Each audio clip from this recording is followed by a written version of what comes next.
شروع اللہ کے نام سے جو بڑا مہربان نہایت رحم والا ہے۔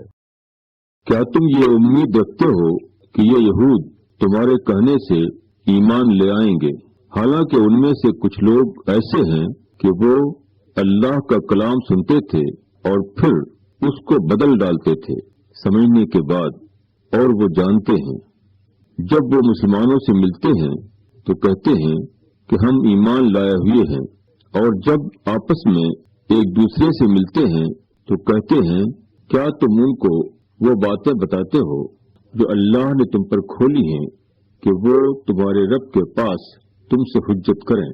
کیا تم سمجھتے نہیں؟ کیا وہ نہیں جانتے کہ اللہ کو معلوم ہے جو وہ چھپاتے ہیں اور جو وہ ظاہر کرتے ہیں؟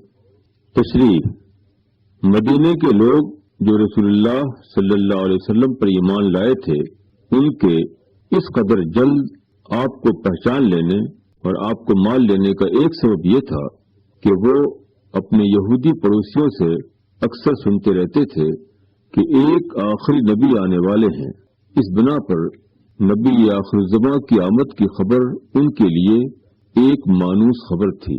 یہ مسلمان طبعی طور پر اس امید میں تھے کہ جن یہود کی باتیں سن کر ان کے دل کے اندر قبول اسلام کا ابتدائی جذبہ ابھرا تھا، وہ یقیناً خود بھی آگے بڑھ کر اس پیغمبر کا ساتھ دیں گے۔ چنانچہ وہ پرجوش طور پر ان یہودیوں کے پاس اسلام کا پیغام لے کر جاتے اور ان کو دعوت دیتے کہ وہ آپ پر ایمان لا کر آپ کا ساتھ دینے والے بنے، مگر مسلمانوں کو اس وقت سخت دھکا لگتا جب وہ دیکھتے کہ ان کی امیدوں کے برعکس یہود ان کی دعوت پر لبیک کہنے کے لیے تیار نہیں ہیں۔ اس کے نتیجے میں ایک اور نزاکت پیدا ہو رہی تھی۔ جو لوگ رسول اللہ صلی اللہ علیہ وسلم سے رقابت اور عناد رکھتے تھے، وہ مسلمانوں سے کہتے کہ پیغمبر اسلام کا معاملہ اتنا یقینی نہیں جتنا تم لوگوں نے سمجھ لیا ہے۔ اگر وہ اتنا یقینی ہوتا تو یہ یہودی علماء ضرور ان کی طرف دوڑ پڑتے، کیونکہ وہ آسمانی کتابوں کے بارے میں تم سے زیادہ جانتے ہیں۔ مگر کسی بات کو قبول کرنے کے لیے اس بات کا جاننا کافی نہیں ہے، بلکہ اس بات کے بارے میں سنجیدہ ہونا ضروری ہے۔ یہود کا حال یہ تھا کہ انہوں نے خود اپنے پاس کی ان کتابوں میں تبدیلیاں کر ڈالیں جن کو وہ آسمانی کتابیں مانتے تھے۔ اپنی مقدس کتابوں میں وہ جس بات کو اپنی خواہش کے خلاف دیکھتے، اس میں تعویل یا تحریف کر کے اس کو اپنی خواہش کے مطابق بنا لیتے۔ وہ اپنے دین کو اپنے دنیوی مفادات کے تابع بنائے ہوئے تھے۔ جو لوگ اپنے عمل سے اس قسم کی غیر سنجیدگی کا ثبوت دے رہے ہوں، وہ اپنے سے باہر کسی حق کو ماننے پر کیسے راضی ہو جائیں گے؟ کوئی بات خواہ کتنی ہی برحق ہو، اگر آدمی اس کا انکار کرنا چاہے تو وہ اس کے لیے کوئی نہ کوئی تعویل ڈھونڈ لے گا۔ اس تعویل کی آخری صورت کا نام تحریف ہے۔ اس طرز عمل کا نتیجہ یہ ہوتا ہے کہ اللہ کے معاملے کی سنجینی آدمی کے دل سے نکل جاتی ہے۔ وہ خدا کے حکم کو سنتا ہے مگر لفظی تعویل کر کے مطمئن ہو جاتا ہے کہ اس کا اپنا معاملہ اس حکم کی زد میں نہیں آتا۔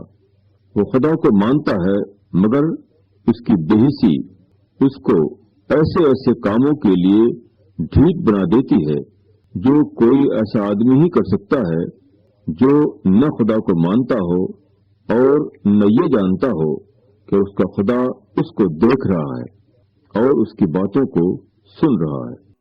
شروع اللہ کے نام سے جو بڑا مہربان نہایت رحم والا ہے۔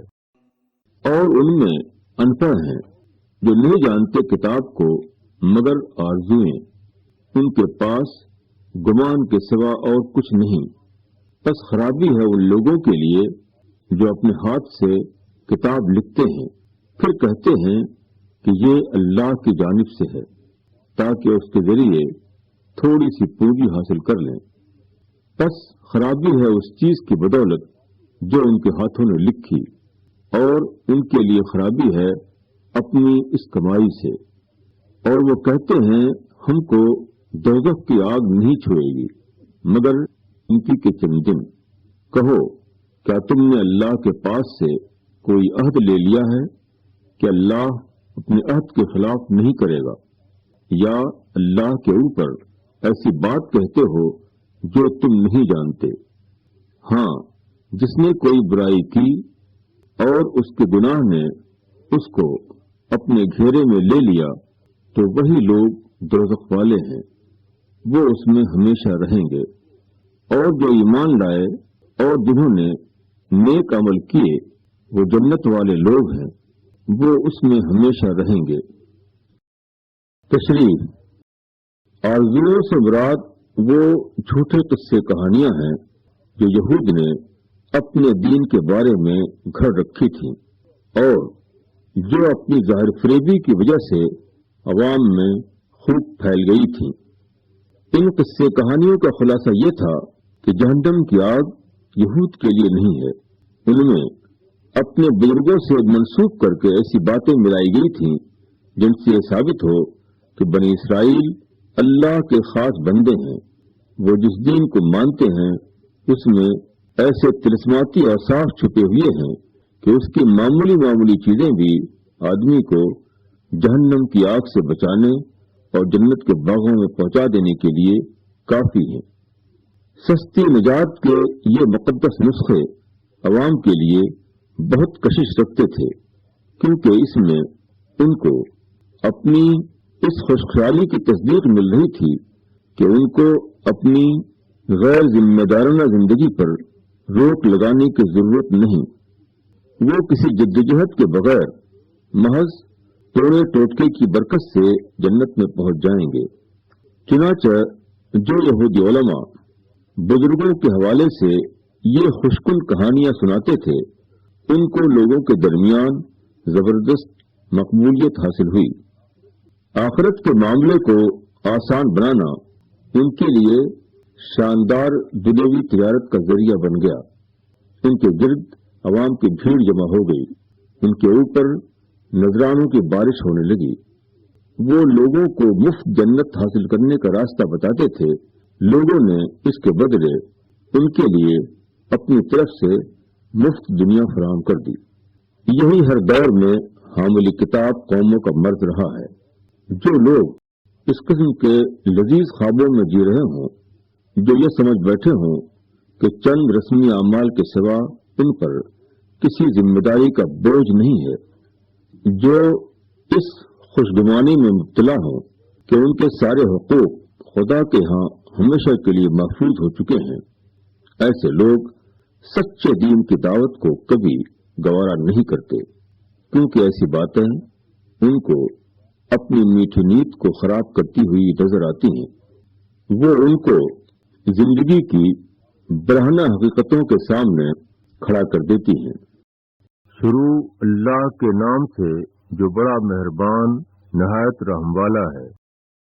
اور جب ہم نے بنی اسرائیل سے عہد لیا کہ تم اللہ کے سوا کسی کی عبادت نہ کرو گے اور نیک سلوک کرو گے، ماں باپ کے ساتھ، قرابت داروں کے ساتھ، یتیموں اور مسکینوں کے ساتھ، اور یہ کہ لوگوں سے اچھی بات کہو اور نماز قائم کرو اور زکوٰۃ ادا کرو، پھر تم اس سے پھر گئے سوا تھوڑے لوگوں کے، اور تم اقرار کر کے اس سے ہٹ جانے والے لوگ ہو۔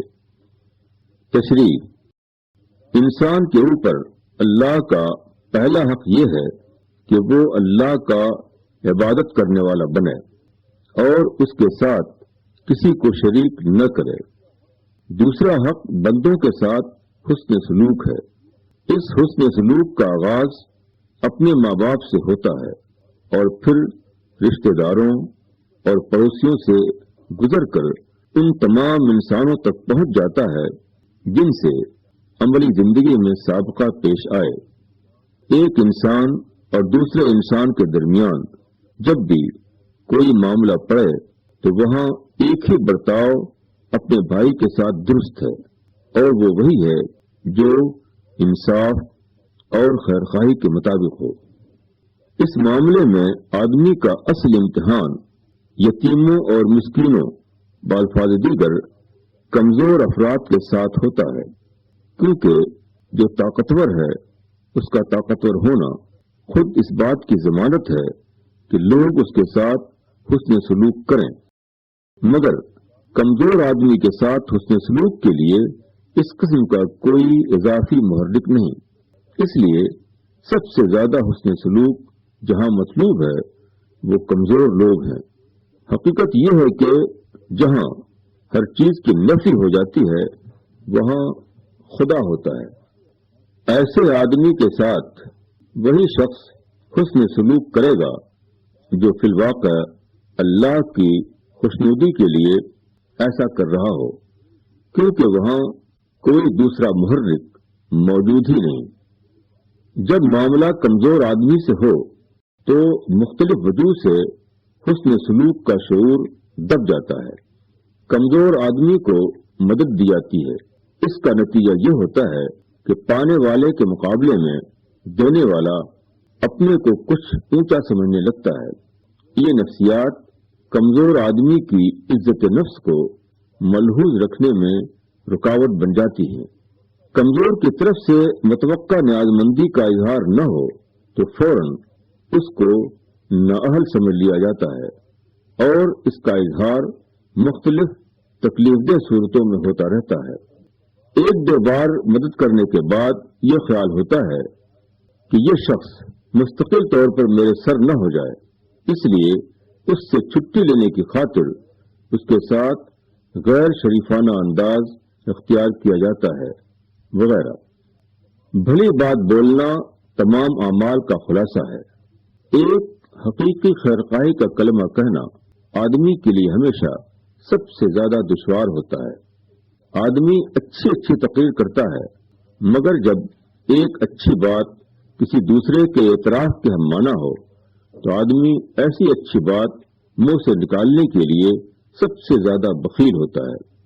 سامنے کا آدمی اگر بے زور ہے تو اس کے لیے شرافت کے الفاظ بولنا بھی وہ ضروری نہیں سمجھتا۔ اگر کسی سے شکایت یا برہمی پیدا ہو جائے تو آدمی سمجھ لیتا ہے کہ وہ انصاف کے ہر خدائی حکم سے اس کو مستثنی کرنے میں حق بجانب ہے۔ شروع اللہ کے نام سے جو بڑا مہربان نہایت رحم والا ہے۔ اور جب ہم نے تم سے یہ عہد لیا کہ تم اپنوں کا خون نہ بہاؤ گے اور اپنے لوگوں کو اپنی بستیوں سے نہ نکالو گے، پھر تم نے اقرار کیا اور تم اس کے گواہ ہو، پھر تم ہی وہ ہو کہ اپنوں کو قتل کرتے ہو اور اپنے ہی ایک گروہ کو ان کی بستیوں سے نکالتے ہو، ان کے مقابلے میں ان کے دشمنوں کی مدد کرتے ہو گناہ اور ظلم کے ساتھ۔ پھر اگر وہ تمہارے پاس قید ہو کر آتے ہیں تو تم فدیہ دے کر ان کو چھڑاتے ہو، حالانکہ خود ان کا نکالنا تمہارے اوپر حرام تھا۔ کیا تم کتاب الہی کے ایک حصے کو مانتے ہو اور ایک حصے کا انکار کرتے ہو؟ بس تم میں سے جو لوگ ایسا کریں ان کی سزا اس کے سوا کیا ہے کہ ان کو دنیا کی زندگی میں رسوائی ہو اور قیامت کے دن ان کو سخت عذاب میں ڈال دیا جائے، اور اللہ اس چیز سے بے خبر نہیں جو تم کر رہے ہو۔ یہی لوگ ہیں جنہوں نے آخرت کے بدلے دنیا کی زندگی خریدی، بس نہ ان کا عذاب ہلکا کیا جائے گا اور نہ ان کو مدد پہنچے گی۔ تشریح: قدیم مدینہ کے اطراف میں یہود کے 3 قبیلے آباد تھے: بنو نذیر، بنو قریظہ، بنو قینقاع۔ یہ سب موسوی شریعت کو مانتے تھے، مگر ان کے جاہلی تعصبات نے ان کو الگ الگ گروہوں میں بانٹ رکھا تھا۔ اپنی دنیوی سیاست کے تحت وہ مدینہ کے مشرق قبائل اوس اور خزرج کے ساتھ مل گئے تھے۔ بنو نذیر اور بنو قریظہ نے قبیلہ اوس کا ساتھ پکڑ لیا تھا۔ بنو قینقاع قبیلے خزرج کے حلیف بنے ہوئے تھے۔ اس طرح دو گروہ بن کر وہ آپس میں لڑتے رہتے تھے۔ جنگ بعاث اسی قسم کی ایک جنگ تھی جو ہجرت نبوی سے 5 سال پہلے واقع ہوئی۔ ان لڑائیوں میں یہود مشرک قبائل کے ساتھ مل کر 2 محاذ بنا لیتے۔ ایک محاذ میں شامل ہونے والے یہودی دوسرے محاذ میں شامل ہونے والے یہودیوں کو قتل کرتے اور ان کو ان کے گھروں سے بے گھر کرتے۔ پھر جب جنگ ختم ہو جاتی تو وہ تورات کا حوالہ دے کر اپنے ہم مذہبوں سے چندہ کی اپیلیں کرتے تاکہ اپنے گرفتار بھائیوں کو فدیہ دے کر مشرک قبائل کے ہاتھ سے چھڑایا جا سکے۔ انسان کے جان و مال کے احترام کے بارے میں وہ خدا کے حکم کو توڑتے اور پھر اپنی ظالمانہ سیاست کا شکار ہونے والوں کے ساتھ نمائشی ہمدردی کر کے ظاہر کرتے کہ وہ بہت دیندار ہیں۔ یہ ایسا ہی ہے جیسے ایک شخص کو ناحق قتل کر دیا جائے اور اس کے بعد شرعی طریقے پر اس کی نماز جنازہ پڑھی جائے۔ شریعت کے اصلی اور اساسی احکام آدمی سے جاہلی زندگی چھوڑنے کے لیے کہتے ہیں۔ وہ اس کی خواہش سے ٹکراتے ہیں، وہ اس کی دنیا دارانہ سیاست پر روک لگاتے ہیں۔ اس لیے آدمی ان احکام کو نظر انداز کرتا ہے۔ وہ حقیقی دینداری کے جوئے میں اپنے کو ڈالنے کے لیے تیار نہیں ہوتا۔ البتہ کچھ معمولی اور نمائشی چیزوں کی دھوم مچا کر یہ ظاہر کرتا ہے کہ وہ خدا کے دین پر پوری طرح قائم ہے، مگر یہ خدا کے دین کا خود ساختہ ایڈیشن تیار کرنا ہے۔ یہ دین کے اخروی پہلو کو نظر انداز کرنا ہے اور دین کے بعض وہ پہلو جو اپنے اندر دنیوی رونق اور شہرت رکھتے ہیں ان میں دینداری کا کمال دکھانا ہے۔ دین میں اس قسم کی جسارت آدمی کو اللہ کے غضب کا مستحق بناتی ہے، نہ کہ اللہ کے انعام کا۔